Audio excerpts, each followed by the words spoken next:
High বন্ধুরা, আমার একটা নতুন ভিডিওর সাথে সবাইকে অনেক ভালোবাসা জানাই। এই ভিডিওটা আমি বেশ কিছুদিন আগে করেছিলাম। এই দিনটা ছিল আমার দ্বিতীয় বিবাহবার্ষিকী, 8ই জুলাই। তো এই দিন আমি আর আমার বর যাচ্ছিলাম বাইরে রাতেরবেলা ডিনার করতে। দুজনকে সময় দেওয়া হয় না কাজের জন্য। এই ভিডিওটাও আমি এডিট করতে পারিনি বলে ছাড়া হচ্ছিল না কিছু সময় না থাকার জন্যে। তো এই দিন আমরা চলে গেছিলাম বং পিৎজায়। এখানে একটা খুব সুন্দর চিপেস্ট একটা বাফেট চলছিল, 399 সামথিং। তো সেখানেই আমরা দুজন ডিনার করতে গেছিলাম ওই দিন।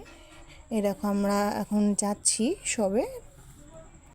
এই দেখো আমি এখানে একটু পোজ দিচ্ছিলাম। এখানে একটা স্টাফ এসেছিলো, বলছিল যে এখানে খাওয়ার আছে, এবারে নিয়ে নাও কি তোমরা।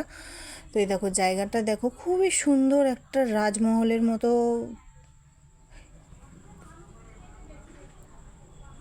অসাধারণ জায়গাটা ছিল, অ্যাম্বিয়েন্সটা খুবই সুন্দর। এ দেখো আমরা চলে গেছিলাম খেতে। ওখানে আর বেশিক্ষণ বসতে দেয়নি, কেন ওখানে অনেক ভিড়, তো সবাই আসবে খাবে। প্রথমেই এই জন্য দিয়ে দিয়েছিল একটা কাঁসার থালা আর চামচ ছিল। তারপরে ছিল এখানে মেনুতে স্যালাড। দেখো ফার্স্টে আমরা এখানে নিয়ে নিয়েছিলাম বেবি কর্ন ছিল আর চিকেন রেশমি কাবাব ছিল। চিকেন রেশমি না, সরি এটা হরিয়ালি কাবাব ছিল। আর এখানে ছিল চিকেন ললিপপ আর ছিল চিকেন পাপরিকা। সত্যি কথা বলছি, ফার্স্ট টু লাস্ট খাবারগুলো অসাধারণ ছিল। চাইলে তোমরাও নিজের স্পেশাল দিনগুলোতে এখানে যেতে পারো। এই যে দেখো চিকেন ললিপপ খাচ্ছে, এত খেতে ভালোবাসে চিকেন, না বলে বোঝানোর মতো না। প্রথমে বুঝতে পারিনি ওর ভিডিও করছিলাম যে এখানে একটা বাটার নানের সাথে ভেজ আইটেম ছিল। তারপর এটা হলো বাসন্তী পোলাও আর পনির ছিল, মিক্স চাউমিন ছিল, আর আর ছিল ফিশ কোরিয়েন্ডার। এখানে ছিল চিকেন বিরিয়ানি আর চিকেনেরই একটা আইটেম ছিল। আর সবার লাস্টে একটা আইসক্রিম দিয়েছিল, ভ্যানিলা আইসক্রিম, খুব সুন্দর ছিল আইসক্রিমটা। এদিকে আমাকে দেখে মনে হবে আমি যেন কত খাবার খেয়েছি।